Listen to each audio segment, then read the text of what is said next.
Naoya Inoue just saved his Cinco de Mayo weekend, and he's not even Mexican. Canelo should be embarrassed. But what is next for Naoya Inoue? What after dropping and stopping Ramon Cardenas in round A, after getting dropped in round 2, what is next from? Well, he's going on to fight Murodjon Amaraliev, and we'll check out Naoya Inoue winning this fight. Now, yes, both of the latest performances have been great, but Naoya Inoue has way more skill, speed, power, experience, has a way better resume, and has been way more active. Murodjon has not been active. He just lost to Marlon Tapalas 2 years ago, and he has had only 14 fights in his career. There's just no way Murodjon beats Naoya Inoue. Now, after he beats Murodjon, he should go on to fight Junto Nakatani, since Naoya Inoue has called out Junto Nakatani, and we'll check out Naoya Inoue winning this fight. Now, yes, both have a lot of experience. Both of the latest performances have been great, and both have been very active. And yes, Junto Nakatani is younger, and he has the size and reach advantage, but Naoya Inoue has way more skill, speed, power, and has a way better resume. The only way Junto Nakatani wins this fight is if he catches Naoya Inoue and knocks him out,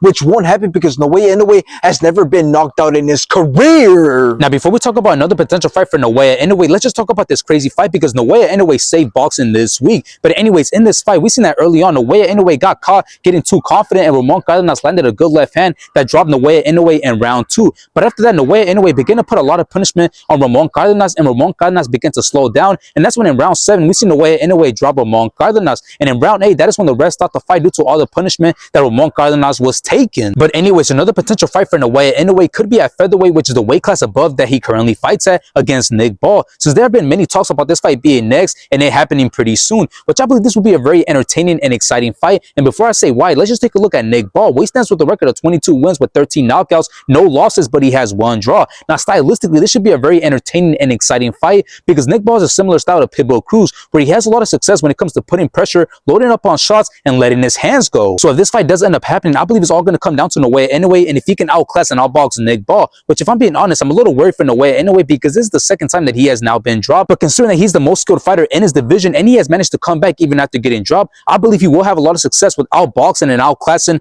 Nick Ball. But again, with Nick Ball being very dangerous when it comes to putting powerful combinations together, he could end up exposing Naoya Inoue's defense. So although I'm not too confident in Naoya Inoue's defense, I am very confident in his offense, skill, speed, and footwork. So if this fight does end up happening in the future, I do believe Naoya Inoue will beat Nick Ball.